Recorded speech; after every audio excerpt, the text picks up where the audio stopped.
Lemon কালারটা মনে হয় আপনাদের খুব পছন্দ, তাই না? এই যে এত সুন্দর একটা লেমন কালারে আজকে পেইন্টিং করব।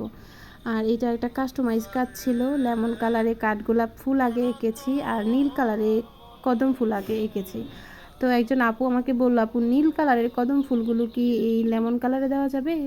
তো ওইটা একেবারেই হচ্ছে ঈদ টাইমের কাজ ছিল, অনেক মানে রাশ ছিল তখন। তখন আমি ভেবেছিলাম অর্ডারটা নেব না, কিন্তু আপুর কালার কম্বিনেশন এত সুন্দর, এটা আমার কাছে মনে হয়েছে আসলে কাজটা নিলে একটা সুন্দর কাজ করতে পারবো।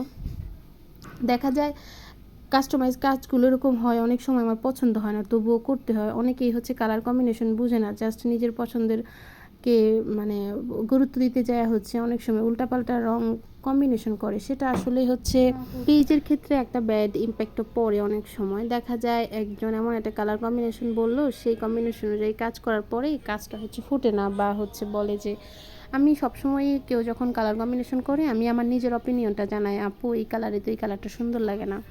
তখন যদি বলে যে না এই কালারটাই দেন, তখন আসলে করতে হয়, কিছু করার নাই। আবার তখন বলে আপু তাহলে কোন কালারটা ভাল লাগবে, তখন আমি হচ্ছে ওই কালারটা মানে বলি, তখন আপুর মতো হচ্ছে কাস্টমাইজ করে আর কি। তো এইসব ক্ষেত্রে আসলে যারা হচ্ছে রং নিয়ে সবসময় থাকে তারা কালার কম্বিনেশনটা যেরকম বুঝবে, যারা হুট করে কম্বিনেশন করবে তারা বুঝবে না।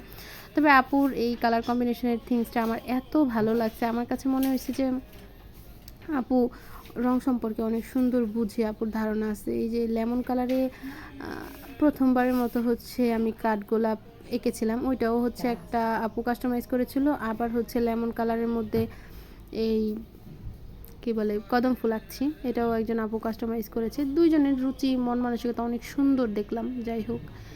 আর এছাড়াও হচ্ছে পরে আমি একদিনেই আপুকে বলছি ঠিক আছে আপু একদিনের মধ্যেই কাজটা করে দিচ্ছি। আমাদের সালতানাতেও যারা কাজ করে তারা হচ্ছে মিনিমাম হচ্ছে 5 থেকে 7 দিন নিয়ে তারপর একটা অর্ডার নেয়, কিন্তু আমি যখন যেগুলো করে দিই সেগুলো একদিনের মধ্যে দেওয়ার চেষ্টা করি। এছাড়া হচ্ছে এই কদম ফুলের ফুল পাতাগুলো কিন্তু একটু অন্যরকম হয়, একটু লম্বা লম্বা কাঠগোলাপ, মানে আঁকলে কাঠগোলাপের মতোই লাগে আর কি। তো এখানে আমি পরবর্তীতে পাতা দেই, আর পাতাগুলো একেবারে ডার্ক সবুজ কালার দেই, আর এর উপরে হচ্ছে মানে পাতা ডিটেল অ্যাড করব। তো কদম ফুল কিন্তু পিওর হলুদ কালার হয় না, এখানে আরও কালারের শেড থাকে, আমি সেগুলো হচ্ছে এখানে দিয়েছি, মানে যতটা সম্ভব ডিটেলস পেইন্টিংটা করার চেষ্টা করেছি।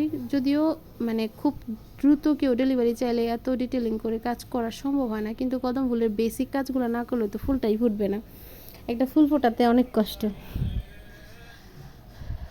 এছাড়া হচ্ছে আপনারা যখন কেউ কোনো একটা পছন্দের ফুলে পছন্দের কালার কাস্টমাইজ করে অর্ডার করতে চান, আমাদের পেজে নক করবেন, আমাদের পেজে আপনার পছন্দের কালার কম্বিনেশন বলবেন, সেই অনুযায়ী আমরা হচ্ছে কাস্টমাইজ করে প্রোডাক্টটা পাঠাবো। যেমন গোলাপিতে বাগান বিলাস অনেক সুন্দর, এটা এখনও পর্যন্ত কেউ কাস্টমাইজ করে নাই। এরপরে আবার হচ্ছে যদিও আমাদের পেজে ওয়াশের কাজ গোলাপি কালারে বাগান বিলাস অলরেডি করেছি, সেটা সাদা আর হচ্ছে ওয়াশ দিয়ে। তা এছাড়া আরও বাগান বিলাসের আরেকটা কাজ করেছি হচ্ছে